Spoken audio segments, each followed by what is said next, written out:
Hey Finxters, it's Chris, founder of Finxter.com, and in today's video I want to show you what different types of jobs are there to become a Python freelancer. So if you are starting on freelancing platforms such as Upwork or Fiverr and you want to become a Python freelancer, then there are different approaches you can take to start earning money on these platforms. And in today's video I will show you 4 or 5 approaches how to do this. Okay, so the first approach, so the first category of Python freelancing jobs is that you start educating about different topics, and this can be creating course content. Today there's a lot of need for course content, and so you can create video courses about Python related topics, and these topics will then be you can sell these courses to agency owners, to large educational companies and so on. So there's a lot of demand like in this course creation scheme, because a lot of people want to learn Python. So the Python education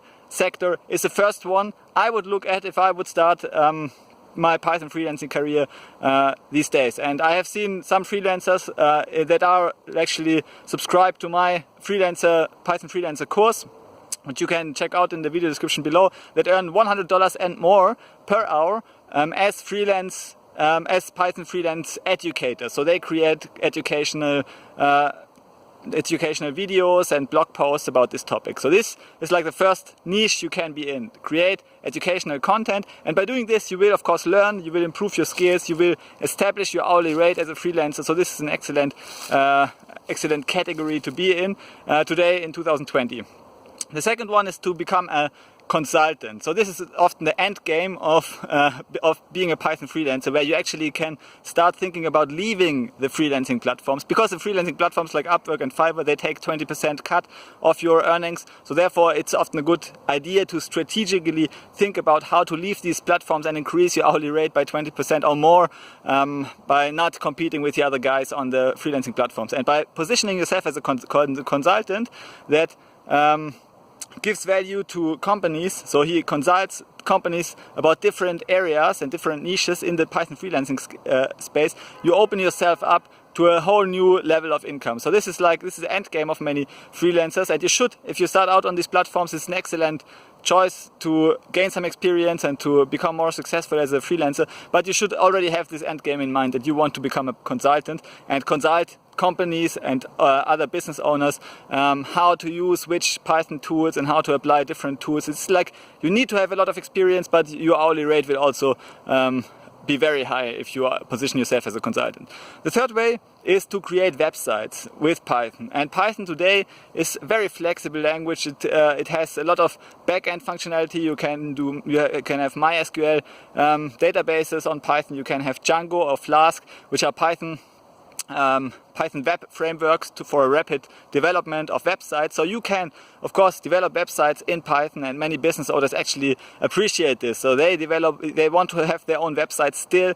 I mean, the web is still growing into 2020. It's very attractive to create websites these days. So therefore there's a lot of demand for just web developers in the Python sector. And even business owners oftentimes have already running websites in Python using Python technology, so they need your advice keeping these websites running, and they will often pay a premium for you being quick and fast and solving problems quickly. So for example, if the database is down, they don't know why, and the Python application is not running anymore, they will hire you. They will pay you $200 per hour just to fix the issue at hand. So if you are skilled in web development, if you are interested in this back-end computation, this is an excellent route to be in.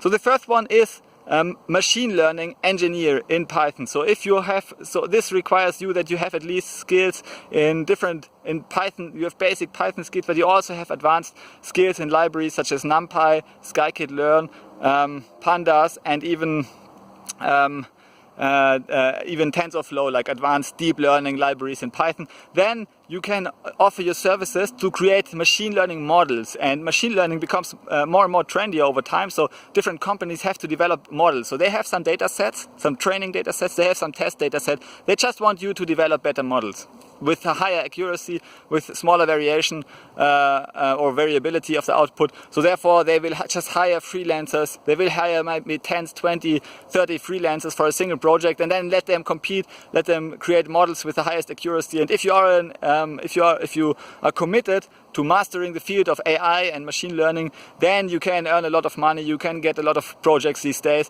and I think the trend is not coming to a halt soon. And the fifth one is to become proficient in data visualization. And one excellent framework I want you to look at is the Dash framework. So you can create beautiful dashboards and visualize data using the Plotly Dash framework. You can just Google it. I have also created some videos and introductory courses about Dash, and Dash is really going crazy these days. So there are a lot of downloads, and a lot of companies want to have their own dashboard. So they want to monitor their IoT devices, like devices, Internet of Things devices that are, or sensor networks. They want to monitor them. So it's a very good skill to have, to set up this dashboard. It looks beautiful. It's really easy to do, and the clients will be very happy receiving these kind of dashboards, and they need it like to monitor their different data sources in large companies, in factories. You can do consulting in the Dash framework. So this is an excellent new and exciting route to be in if you love data visualization, you love data output, and you also have some proficiency with web development. Then you could set up these dashboards that and connect them to the data sources, and this is an excellent source of freelancing income. So if you want to learn how to become a successful Python freelancer, then check out my course. I have a full-fledged program to lead you to full-time income in Python, or if you want to do it on the side, no problem. You can earn $50 per hour within a year or so on the side. This is like the average earning of a Python freelancer, $51 per hour. So you can check out my full Python freelancer program, or if you just want to get the first step, you can also check out my free webinar where I give you an overview of the state-of-the-art landscape in Python freelancing, and also show you how I did it, how I earned my side income first and then full-time income as a Python freelancer. Okay, thanks for listening to this video, and see you in the next video. Bye.